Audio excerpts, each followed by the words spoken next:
ایک بڑا اچھا انلائٹننگ سیشن ہے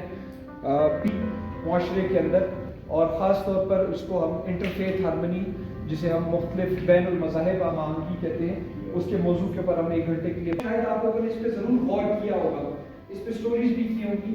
لیکن جب سے حالات قوالیت کا اثر تھوڑا سا کم ہوا ہے تو ہم نے کسی حد تک اس معاملے کو چھوڑ دیا ہے۔ دوسری بات یہ ہے کہ قائد اعظم کے فرمودات سے لے کے آج 73 کے آئین تک ہر چیز میں یہ کہتے ہیں کہ جی ہم ہارمنی اور ہم آہنگی کی بات نہیں ہوتی، تو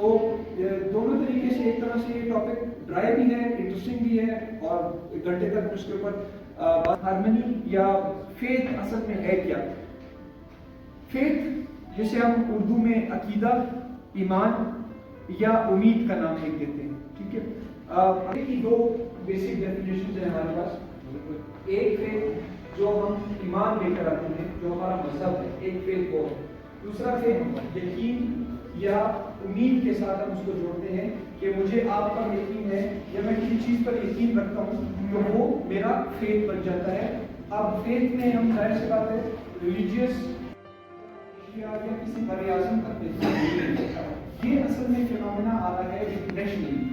آپ 1999 سے 2010 تک، 2010 سے 2020 تک یو این میں اس میں مختلف ریزولوشنز آئی،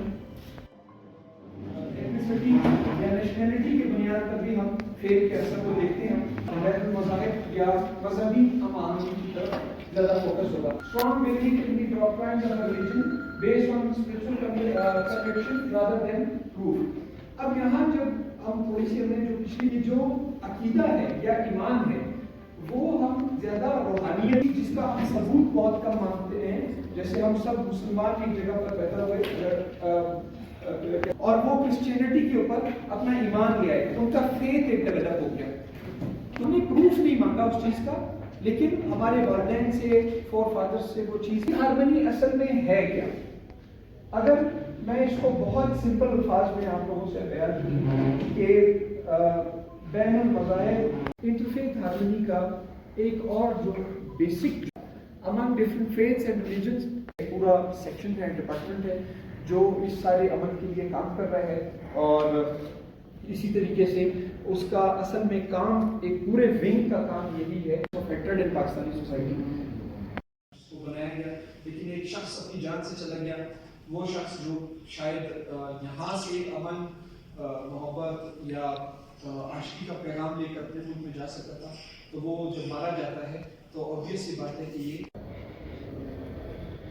پیس فلکس کی جانب سے ایک بڑی بہترین کاوش کی گئی ہے کہ بلوچستان کے صحافیوں کو انٹرفیتھ ہارمنی کے اوپر ایک بڑی زبردست سی ورکشاپ دی گئی۔ اس ورکشاپ میں بہت کچھ سیکھنے کو ملا۔ انسان جوں اپنے کریئر میں آگے بڑھتا ہے تو اس سے اس طرح کی ورکشاپس کی ضرورت پڑتی ہے، اور یہ ورکشاپ جو ہے وہ بلوچستان کے صحافیوں کے لیے ایک بہت ہی اچھی اپرچونٹی تھی اگر دیکھا جائے، کیونکہ بلوچستان ایک قبائلی معاشرہ ہے اور مذہبی معاشرہ ہے۔ یہاں پر انٹرفیتھ ہارمنی سے متعلق اس طرح کی مزید کاوشیں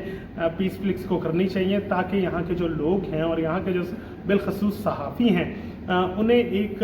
وے ملے، ایک راستہ ملے جس کے تحت وہ انٹرفیتھ ہارمنی سے متعلق رپورٹنگ کرے، کیونکہ یہ ایک بہت ہی سینسٹیو ایشو ہے جس پر رپورٹنگ بہت کم کی جاتی ہے۔ ہم نے دیکھا کہ پنجاب میں اکثر اوقات اس طرح کے واقعات دیکھنے کو ملتے ہیں جس میں مذہبی ہم آہنگی کے بات نہیں کی جاتی، اور اس حوالے سے کافی جھگڑے وغیرہ بھی وہاں پر دیکھے جاتے ہیں۔ تو اسے کور کرنے کے لیے جو ایک آج کاوش کی گئی پیس فلکس کی جانب سے، میں اسے خوب سراہتا ہوں۔ جی، سب سے پہلے تو ہم پیس فلکس کے پلیٹ فارم کو بہت جو ہے نا تھینک یو کرنا چاہیں گے، اور اتنا انفارمیٹیو اور اتنا زبردست سیشن کے انعقاد پر جو ہم نے یہاں پہ بہت کچھ جو چیزیں تھیں جو ہم اوائڈ کرتے تھے اپنے صحافتی فیلڈ کے دوران، وہ ہم نے یہاں پہ جو ہے سیکھی کہ اس کو کس طرح ہم لوگ امپلیمنٹ کرا سکتے ہیں، اور ان تمام ایشوز کو جو معاشرے کا ایک اہم جز ہیں وہ کمیونٹیز جو نظر انداز ہو رہی ہیں، یا ہم اپنے صحافتی کیریئر کے دوران ایسی کچھ غلطیاں، سیریس غلطیاں کر جاتے ہیں جو ہمیں نظر نہیں آ رہی ہوتی، لیکن اس کے دیر پا منفی اثرات ہو سکتے ہیں اس کا ہمیں یہاں پہ ادراک ہوا. ہم اپنے فیوچر میں اپنے کیریئر کے دوران اس چیزوں سے اجتناب کریں گے. ساتھ ہی وہ ایلیمنٹس جو یہاں پہ بتائے گئے کہ آپ نے کس طرح جو ہے نا وہ ایک پیسفل معاشرے میں اپنا کردار ادا کرنا ہے, اس نکات پر بھی ہم ضرور غور کریں گے اور اپنے فیلڈ کے دوران, اپنے کیریئر کے دوران ان تمام نکات کو جو ہے نا وہ نظر انداز نہیں کریں گے, اور ان کو بلکہ مد نظر رکھتے ہوئے ہم اپنے جو ہے نا وہ اپنی صحافتی کیریئر کو مزید آگے بڑھائیں گے. جی ہاں بالکل, بہت اچھی ٹریننگ کی انٹرفیت ہارمنی پہ. اس پہ ہم نے یہی سیکھا کہ مین چیز کہ اگر ایز اے جرنلسٹ ہم سے کوئی غلطی ہو جاتی ہے تو کتنا بڑا بلنڈر بن سکتی ہے, اور ملک کی سیکیورٹی کے لیے ملک میں جو امن امان کی سچویشن ہے وہ بھی اس سے تباہ ہو سکتی ہے. اور اگر اس پہ ہم نے باقی چیزیں بھی سیکھی کہ اگر ایز اے جرنلسٹ ہم انٹرفیت ہارمنی پہ کام کریں تو وہ کس طرح کر سکتے ہیں, کس طرح سنگل اور چھوٹے چھوٹے پوائنٹس ہیں جن کو ہائی لائٹ کر کے پیس ممکن بنایا جا سکتا ہے, چاہے وہ ریلیجیس انٹرفیت ہارمنی ہو, سیکٹیرین انٹرفیت ہارمنی ہو. تو اس کے تحت بہت اچھی ٹریننگ کی اور کافی فائدہ ہوا ہے, جس کو ہم آگے جا کے اپنے جو کیریئر ہے اس میں کافی امپلیمنٹ کر کے اور ایک سوسائٹی پہ جو ہے ایک مثبت کردار ادا کر سکتے ہیں.